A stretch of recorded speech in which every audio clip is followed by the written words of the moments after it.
Shalom, sahabat Bible Study Online CK7 yang dikasihi Tuhan Yesus Kristus.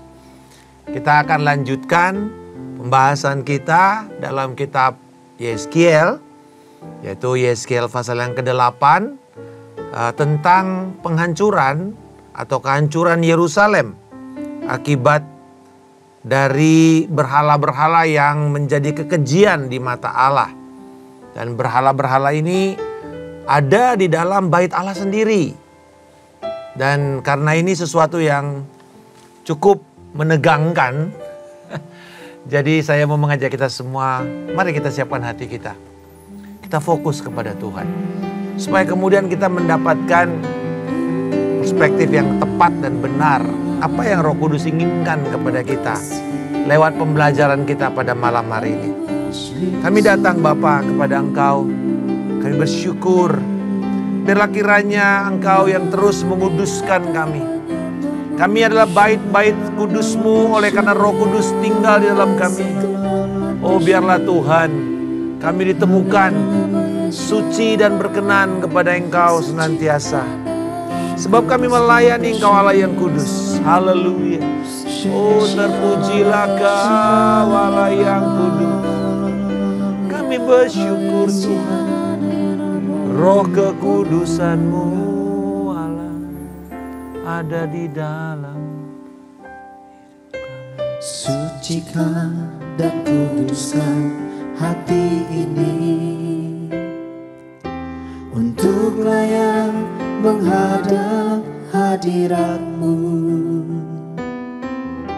Tubuh jiwa rohku ku serahkan padamu. Ku menyembah-Mu. Tinggikan nama-Mu ya Tuhan. Mulialah nama-Mu ya Tuhan. Tiada lain seperti Engkau ya Allahku. Besar kuasa-Mu, tiada lain seperti Engkau ya Allahku. Besar kuasa-Mu.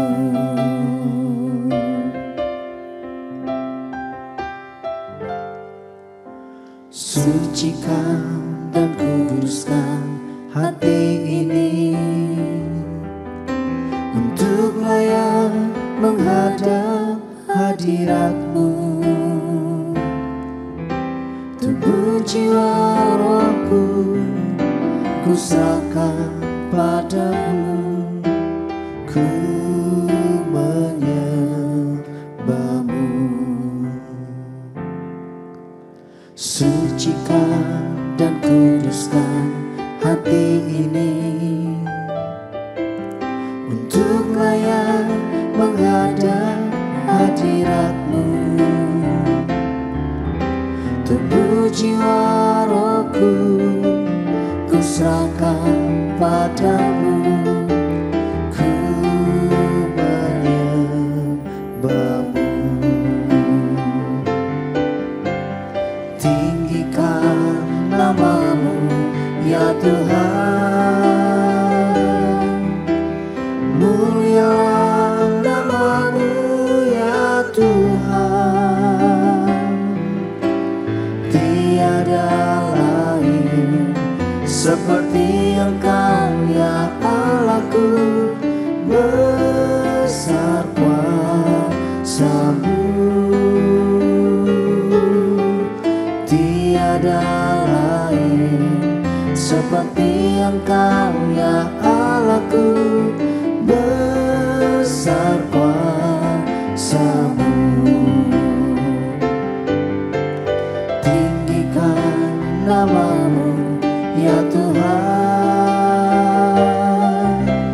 Mulialah nama-Mu ya Tuhan.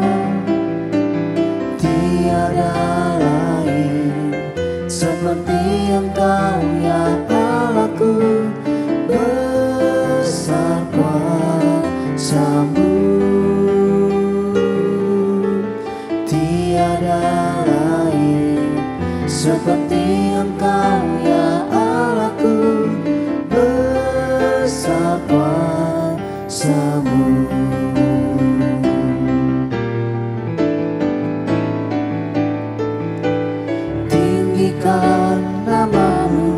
ya Tuhan.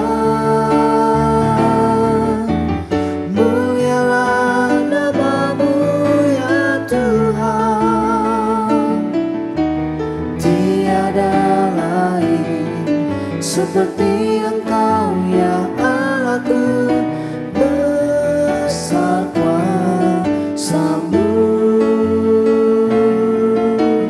tiada lain seperti Engkau ya Allahku. Besar kuasa-Mu, tiada lain seperti Engkau ya Allahku. Besar kuasa-Mu.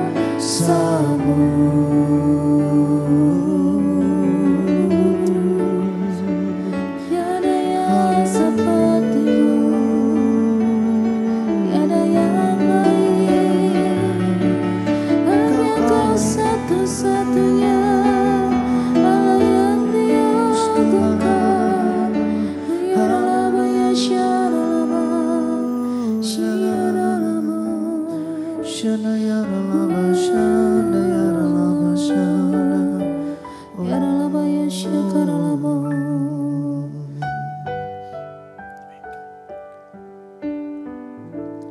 Kau Allah yang kudus, Kau Allah yang kudus. Di tata suci-Mu kami menyembah. Nama-Mu disanjung, kuasa-Mu nyata sempurna. Kami puja Engkau Raja mulia.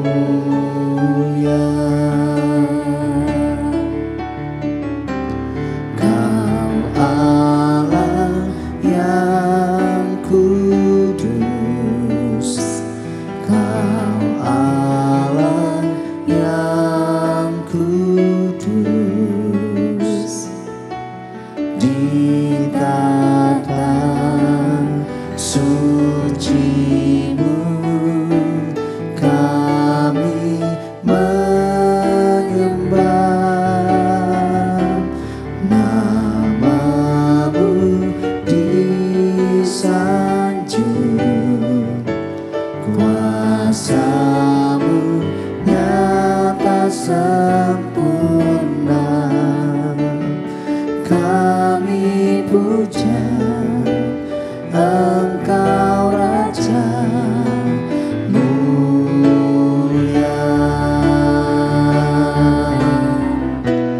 Kau Allah yang kudus, Kau Allah yang kudus. Di tata suci-Mu kami menyembah. Nama-Mu disanjung, kuasa-Mu nyata sempurna. Kami puja Engkau Raja mulia.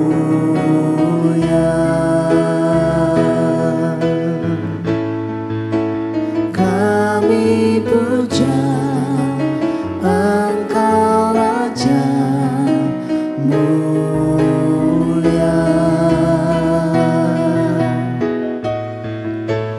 Kami puja Engkau Raja mulia.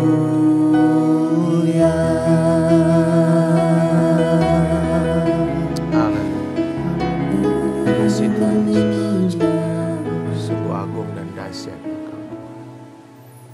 Amin. Saudara-saudara, sahabat Bible Study Online CK7 yang dikasihi Tuhan Yesus Kristus, di dalam Yeskel pasal yang ke-8, ini penglihatan yang dibuka dengan waktunya. Kapan terjadi? Dikatakan pada hari tahun ke-6, di bulan ke-6, tanggal 5 bulan itu. Nah, kira-kira kapan ini? Kalau kita melihat di dalam perhitungan dari penanggalan Yahudi kuno, maka ini adalah tahun pengasingan Raja Yoyakin. Jadi ini kalau kita pakai dalam penanggalan Masehi, ini adalah 18 September tahun 592 sebelum Masehi. Jadi ini sekitar 14 bulan berlalu sejak pembukaan daripada kitab Yeskel. Nah, saudara-saudara, pasal yang ke-8 ini masih terkait dengan pasal yang ke-7 tentang berhala-berhala dan gambar-gambar keji yang disebutkan di dalam Yeskel 7 ayat 20. Saya bacakan. Perhiasan indah mereka kenakan dalam kecongkakan. Jadi perhiasan mereka, indah mereka itu ya dikenakan dalam kecongkakan. Dari perhiasan itu mereka membuat patung-patung yang menjijikan, berhala-berhala mereka. Sebab itu aku akan membuatnya cemar bagi mereka. Jadi perhiasan-perhiasan yang mulia dari emas, dari hasil perdagangan mereka itu dirubah bukan menjadi alat kemuliaan, senjata kebenaran di mata Tuhan, malah menjadi alat kejijian. Karena dirubah menjadi tempat atau segala perlengkapan di dalam penyembahan berhala. Dan kemudian kita melihat bahwa penglihatan ini seperti sebuah tur, gitu ya, di mana Yeskel lagi duduk-duduk di hadapan para tua-tua, lalu kemudian datanglah malaikat, ya dikatakan seorang menyerupai laki-laki yang begitu kilau, dan dari pinggangnya ke bawah ada api seperti sebuah penghakiman, dan kemudian pria ini mengangkat jambul daripada Yeskel dan mengangkatnya. Ini seperti kayak dia dibawa dalam penglihatan rohani ke Yerusalem. Jadi tur, mari kita lihat tur yang dilakukan oleh malaikat Allah ini kepada Yeskel. Dan apa yang dia lihat? Yang pertama, dia melihat berhala kecemburuan di gerbang utara kota. Dari ayat yang ke-3 sampai yang ke-6. Dikatakan bahwa ini tampaknya menjadi berhala dalam bentuk manusia. Kemungkinan besar ini adalah berhala Dewi Kanaan, yaitu Asyera. Yang lokasinya memang ada di gerbang utara, di luar. Kenapa? Karena biasa di dalam sebuah agama-agama kuno, sampai sekarang kita masih bisa melihat, ada patung-patung yang menjaga sebuah kota. Taruhnya di gerbang biasanya ya. Taruh di gerbang, gapura. Nah, lalu itu seperti apa? Bahwa dewa ini atau yang dianggap sebagai patung yang menyerupai manusia itu menjaga kota tersebut. Jadi apa yang dilihat di sini, Yerusalem itu telah berubah. Penjaganya bukan lagi Allah Israel, tapi penjaganya adalah dewa atau dewi Asyera. Dan kita melihat di dalam Yeskel 1, utara adalah arah tradisional dari mana musuh-musuh Yerusalem itu datang mendekat. Dengan kata lain, bahwa perlindungan kota Yerusalem itu sudah berubah. Untuk mereka bisa mendapatkan perlindungan dari serangan musuh-musuh mereka. Mereka tidak lagi mengandalkan Tuhan, tapi mereka sudah mulai mengandalkan dewa-dewa lain. Itu sebabnya tidak ada pencegahan yang bisa terjadi dari dewa-dewa ini ketika Tuhan datang untuk menjarah. Bahkan ketika Babilonia datang menjarah kota itu, dewa Asyera pun tidak sanggup membela mereka. Tidak sanggup untuk membela kota Yerusalem. Ini membuktikan Yerusalem, kota suci Allah, kota suci Israel, telah berzinah dengan Dewi Asyera dan akhirnya terjadilah penghakiman Allah.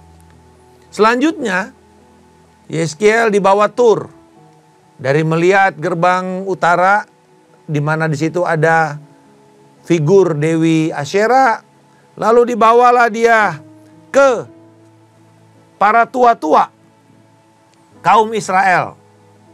Kita lihat di dalam ayat 7 sampai 13. Lalu ia membawa aku ke pintu pelataran dan aku melihat sungguh ada sebuah lubang di tembok. Firman-Nya kepadaku, hai anak manusia, perbesarlah lubang di tembok itu. Ya, kira-kira kalau sekarang ini kita pakai di tablet, kita zoom, zet gitu. Gede jadinya dalam penglihatan tuh. Dia lihat apa yang ada dalam lubang itu.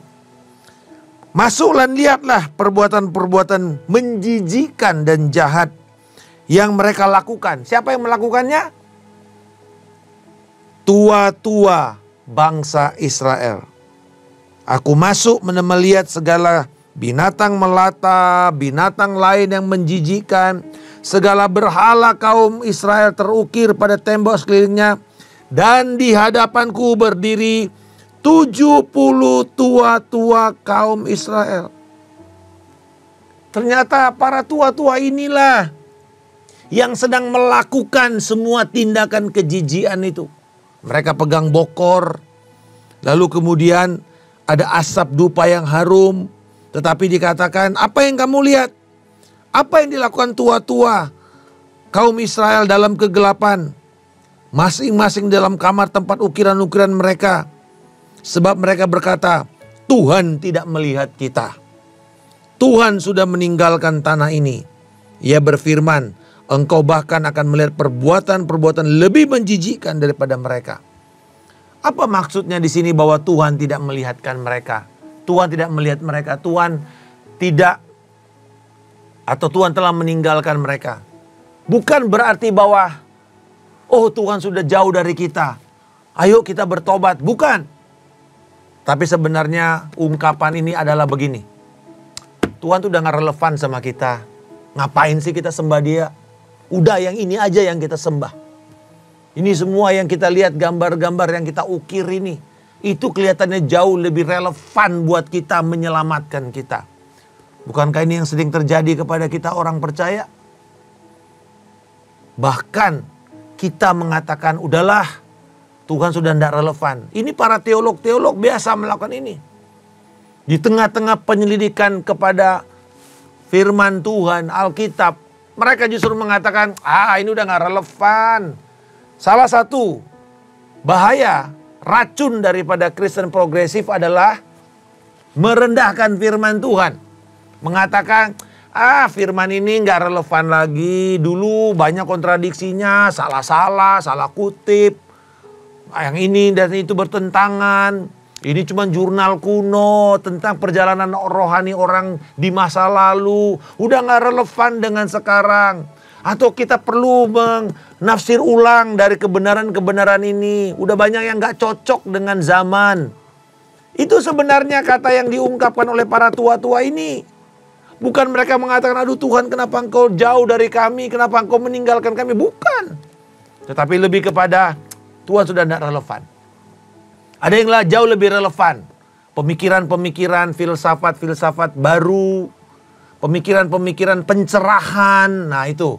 Karena itu kan dulu Kristen progresif itu dimulai karena adanya abad pencerahan. Dari seorang filsuf yang bernama René Descartes. Aku berpikir maka aku ada. Cognito ergo sum. Aku berpikir maka aku ada. Jadi kalau aku tidak bisa mikirkan hal itu di luar kemampuan saya untuk merasionalisasikan, maka itu tidak relevan, maka itu dianggap tidak ada. Itu sebabnya banyak sekali pemikiran-pemikiran teologi yang liberal mengatakan, ya Alkitab ini bukan firman Allah. Alkitab ini hanya berisi firman Allah. Berarti ada yang bukan firman di sini.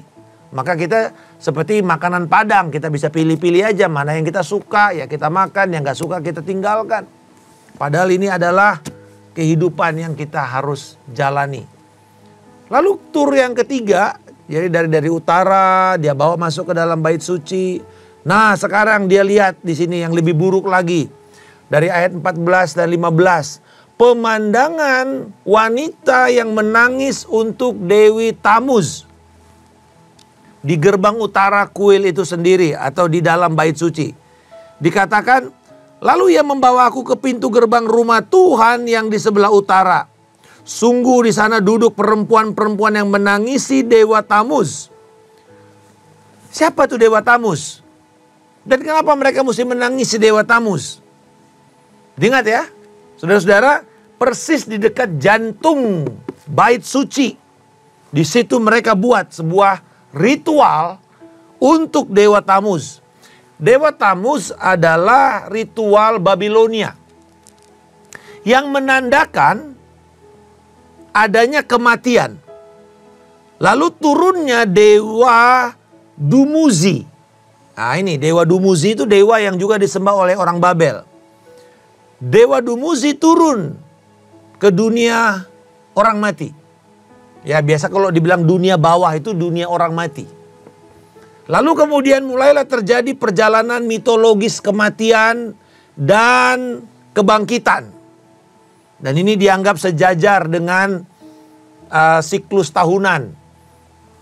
Mati, lalu bangkit. Ada yang layu, lalu nanti tumbuh lagi yang baru. Jadi tindakan perkabungan terhadap Dewa Tamuz ini dianggap bisa menangkal hilangnya kekuatan hidup baru.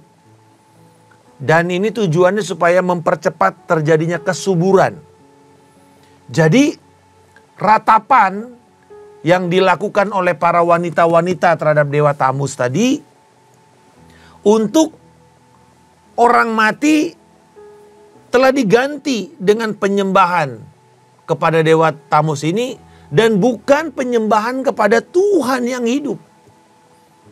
Jadi kalau kita meratap terhadap kematian, ini kelihatan sekali bahwa mereka percaya yang namanya nanti reinkarnasi. Adanya lagi kehidupan baru. Dan kehidupan itu ya siklus terus begitu. Sementara kita tidak. Ini kan kalau makanya di dalam ibadah penghiburan Kristen itu ya sebuah kontras ya. Di satu sisi kita sedih, tapi di sisi lain kita bersuka cita. Kita menangis, tapi kita berbahagia. Karena kita tahu pengharapan kita. Kita ditinggalkan, tapi kita tahu kita dihibur. Ini kan sebuah kontradiksi. Nah ini tidak ada di dalam agama-agama lain. Orang nangis aja. Menjerit seperti orang tak punya pengharapan. Tetapi, dan termasuk Dewa Tamuz ini, dan ketika Dewa Dumuzi turun. Dan mereka berharap, aduh berusaha ditangkal, jangan mati, supaya kami dapat lagi lahir baru. Tapi kelahiran baru mereka bukan kelahiran baru seperti kuasa Roh Kudus yang melahir barukan kita dari manusia lama dan dibangkitkan dari kematian dengan baptisan lalu kemudian kita hidup di dalam manusia baru dalam Kristus Yesus. Ingat, Kristen progresif seringkali juga mengajarkan memakai terminologi atau istilah-istilah rohani atau Kristen. Tapi maknanya beda. Sama dengan seperti ini. Reinkarnasi atau mungkin, nggak mau pakai reinkarnasi. Kelahiran kembali. Tapi ide mereka tentang kelahiran kembali tidak sama dengan Yohanes pasal yang ketiga. Yaitu kelahiran kembali yang datang oleh kuasa Roh Kudus. Bukan kuasa dewa-dewa lain. Ini ritual ibadah penyembahan kepada Tuhan berganti dengan ritual Dewa Tamuz. Dan tur yang keempat. Dari utara tadi mereka melihat bagaimana Dewi Asyera, lalu kemudian penyembahan berhala oleh para tua-tua. Lalu kemudian wanita-wanita menangisi Dewa Tamuz. Dan yang terakhir, nah ini lebih parah lagi saudara. Yaitu tindakan penyembahan berhala di dalam ruang rumah Tuhan. Ayat yang ke-16. Kemudian ia membawa aku ke pelataran dalam rumah Tuhan. Sungguh dekat jalan masuk ke dalam bait Tuhan. Di antara serambi dan mesbah. Ada kira-kira 25 orang laki-laki. Membelakangi bait Tuhan. menghadap ke timur sambil sujud menyembah matahari di sebelah timur. Wow, 25 laki-laki ini meninggalkan Tuhan, membelakangi Tuhan dan menghadap dewa matahari. Di Mesir kita sebut dewa matahari ini Ra. Di Jepang Shinto. Banyak orang menyembah matahari. Matahari menjadi sumber kehidupan. Dan orang menyembah semua itu. Sumber kekuatan, sumber energi. Dan akhirnya menjadi kekuatan tertinggi. Dan bukan lagi menyembah Allah. Mencari wajah Tuhan.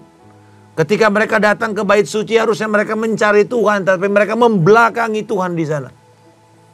Akhirnya mereka berharap kepada kuasa yang sebenarnya hanyalah ciptaan. Benda-benda langit itu ciptaan. Semua itu berada di bawah pengawasan, pengendalian dari Tuhan Yahweh di dalam Kristus Yesus.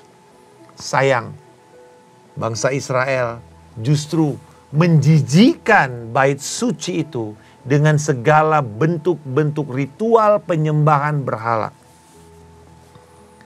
Dalam 4 adegan yang singkat ini, kita bisa melihat seluruh dosa Yerusalem secara komprehensif. Dari mulai pintu gerbang kota sampai ke pusat bait suci. Dosa mereka meluas, ya, dari pintu gerbang ke bait suci, melibatkan pria, wanita, pemimpin, orang biasa. Simbol daripada rakyat itu terwakili di sana. Dan semuanya membuat kejijian di hadapan Tuhan. Mereka impor semua penyembahan berhala dari Mesir, dari Babilonia, dari Kanaan. Mereka impor semuanya. Melibatkan semua jenis dewa, sosok, bahkan figur hewan, tubuh binatang. Kalau bahasa modern kita sebut apa? Universalisme.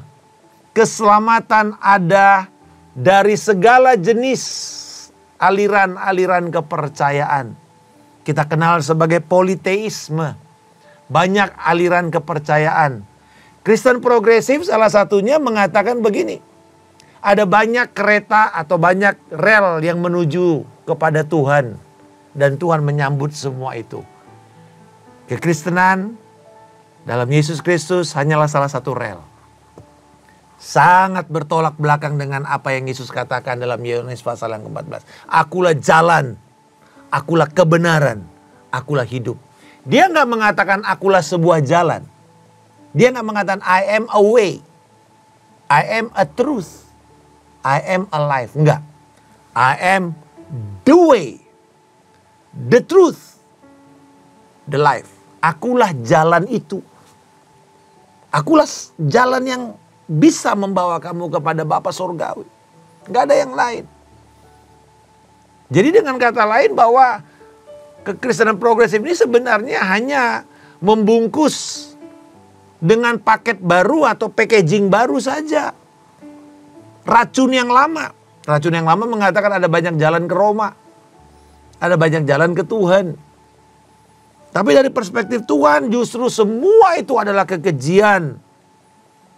Dan ini merupakan pembusuan dan ini adalah gambaran penyembahan berhala. Mereka membelakangi Tuhan, menghadap kepada dewa matahari. Dengan kata lain ini sebuah pemberontakan terbuka. Berapa banyak di antara kita saat ini, kita lihat anak-anak muda meninggalkan gereja. Datang kepada konser-konser, datang kepada acara-acara untuk sebuah pencerahan. Mungkin memakai orang-orang populer dengan ajaran-ajaran yang kelihatannya tanda kutip inspiratif. Tetapi tidak. Sangat membahayakan. Mereka menjadikan bait suci perkumpulan para dewa. perkumpulan Marduk, dewa Babilonia, Asyera, dewa Kanaan, dan segala macam dewa-dewa lain termasuk dewa matahari. Ini memberikan peringatan bahwa karena dosa mereka sangat komprehensif, menyeluruh. Jangan heran pembantaian dari Tuhan akan juga menyeluruh. Tidak ada yang tertinggal. Jadi pesan kita pada malam hari ini, pada hari ini adalah berhati-hatilah dengan penyembahan berhala-berhala. Alkitab mengatakan kita punya pilihan. Ya. Bukan antara metode dalam mengekspresikan spiritualitas kita. Tetapi pilihan antara menyembah Tuhan atau bukan. Ada yang mengatakan, Pak, yang penting kan jalannya boleh yang lain lah. Nggak perlu harus lewat jalan yang dikatakan di Alkitab. Jalan lain juga boleh kok. Itu kan cuma perbedaan ekspresi saja, Pak. Bukan masalah ekspresi dan metode penyembahan. Tetapi masalahnya siapa yang disembah? Karena Bapak Ibu, kalau di dalam lingkaran ortodoksi gereja itu artinya begini.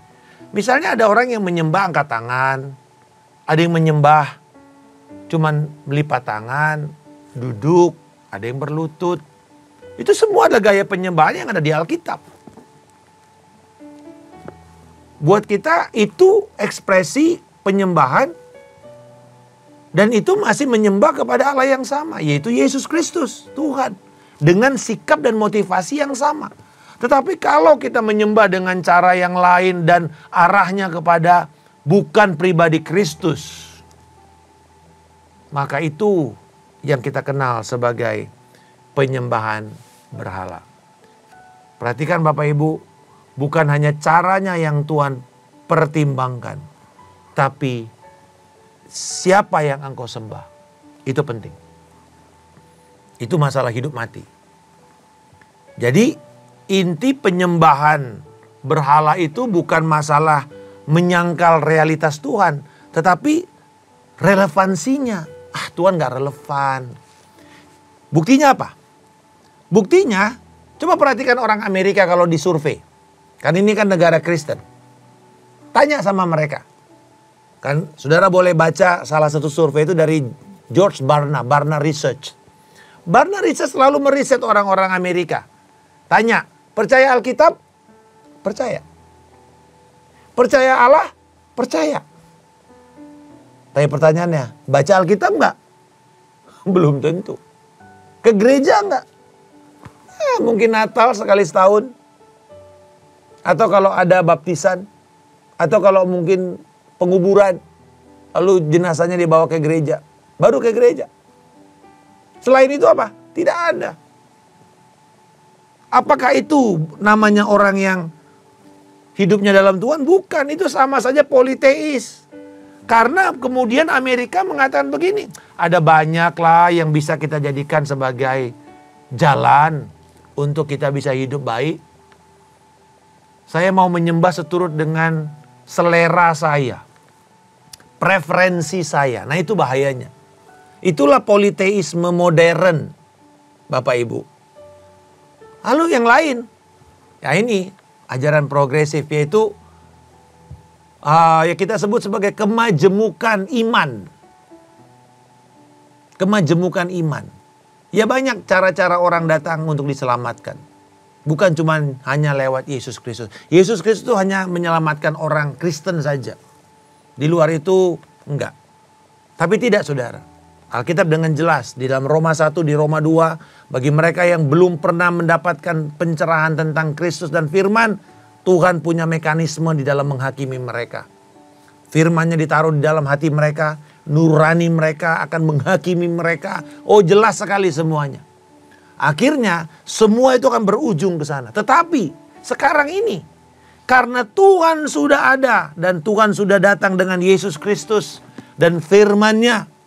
Maka tanggung jawab kepada setiap manusia di muka bumi adalah bertemu dengan firman.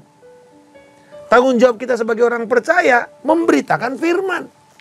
Kita harus membawa amanat agung dan memperkenalkan Yesus Kristus, mengajarkan firman Tuhan supaya orang sadar bahwa Allah yang menjadikan alam semesta ini telah memilih menjadi manusia di dalam Yesus Kristus. Mati menderita sengsara pada masa pemerintahan Pontius Pilatus. Disalibkan, dikuburkan, bangkit pada hari yang ketiga. Lalu naik ke sorga dan akan datang untuk kedua kalinya untuk menghakimi orang yang hidup dan mati. Itu adalah dasar yang tidak boleh kita abaikan. Ini kita sebut sebagai regula fide atau the rule of faith. Ini adalah batu ukur untuk membedakan manakah ajaran yang sesuai dengan firman dan ajaran sesat. Kalau kita punya yang paling gampang itu adalah pengakuan iman rasuli. Nah, di sini dikatakan bahwa kita sebagai orang percaya harus siap sedia memberi pertanggungjawaban terhadap imanmu dan pengharapanmu. 1 Petrus pasal yang ketiga 15 dan 16. Tetapi kita juga mesti ingat di dalam 1 Petrus pasal yang ke-4 17 bahwa penghakiman akan selalu dimulai dari rumah Allah. Jadi satu, kepada kita yang sudah percaya, berhati-hatilah untuk tidak jatuh di dalam penyembahan berhala modern. Yang kedua, sebagai orang percaya yang sudah menerima Yesus Kristus, tanggung jawab kita adalah siap sedia untuk memberi pertanggungjawaban iman. Apa maksudnya Pak pertanggungjawaban iman? Bukan hanya nanti ketika Yesus datang untuk menghakimi orang yang bersalah, orang yang hidup dan mati. Tapi ketika orang datang mengatakan begini, Pak Markus, kenapa sih Bapak memilih kekristenan sebagai jalan yang Bapak percaya untuk keselamatan? Kenapa sih pilih Yesus? Kenapa sih percaya Alkitab? Kenapa sih Bapak mati-matian untuk memberitakan ini? Maka saya harus bertanggung jawab untuk menjawab itu. Dan saya harus berani untuk mengatakan, membuka firman. Itu sebabnya Bapak Ibu, kenapa kita menolong saudara memahami firman Tuhan itu. Pasal demi pasal, cover demi cover, lembar demi lembar. Supaya kita siap memberi pertanggungjawaban akan iman dan pengharapan kita di dalam Kristus Yesus. Dan kiranya ini akan menolong kita untuk hidup benar, hidup suci, menjaga kemurnian iman kita, tapi sekaligus berkobar-kobar untuk memberitakan keselamatan hanya ada di dalam nama Tuhan Yesus Kristus. Kami bersyukur Bapa, bahwa Engkau mengingatkan kami penghakiman itu selalu akan dimulai dari rumah Tuhan. Tolonglah kami untuk menjaga kemurnian, kekudusan hidup kami sebagai bait suci, bait Roh Kudus. Dan kemurnian gerejamu sebagai bait umat Tuhan berkumpul. Tuhan tolong kami juga untuk kami siap sedia mempertanggungjawabkan iman dan pengharapan kami di dalam Kristus Yesus kepada orang yang bertanya. Tolonglah kami Tuhan berani untuk menyampaikan kabar keselamatan ini. Karena kami tahu bahwa di bawah kolong langit ini Tuhan telah Engkau menetapkan hanya di dalam nama Tuhan Yesus Kristus, nama keselamatan. Kami bersyukur dan kami berterima kasih anugerah-Mu ini. Di dalam nama Tuhan Yesus Kristus, saudara-saudara, kembalilah dan lanjutkanlah karya keselamatan Kristus. Pergilah engkau dengan kekuatan dan dengan sukacita serta kuasa Roh Kudus, memberitakan amanat agungnya. Tuhan yang memberkati engkau dan Tuhan yang melindungi engkau. Tuhan akan membuat wajahnya senantiasa bersinar atas engkau dan memberikan engkau kasih karunia yang melimpah. Tuhan menghadapkan wajahnya dan memberikan engkau damai sejahtera yang melampaui segala akal dan pikiran. Kebenaran, sukacita dan damai sejahtera Roh Kudus penuh dan melimpah dalam hidupmu. Kasih karunia dari Allah Bapa, cinta kasih dari Tuhan kita Yesus Kristus, persekutuan yang indah dan manis dengan Roh Kudus yang akan memelihara engkau dari hari ini sampai Tuhan Yesus Kristus datang menjemput kita di awan kemuliaan, membawa kita memerintah dalam kerajaan damai-Nya hingga kekal selama-lamanya. Dalam nama Tuhan Yesus Kristus kami telah berdoa dan mengucap syukur. Haleluya, Amin. Tuhan Yesus memberkati. Shalom.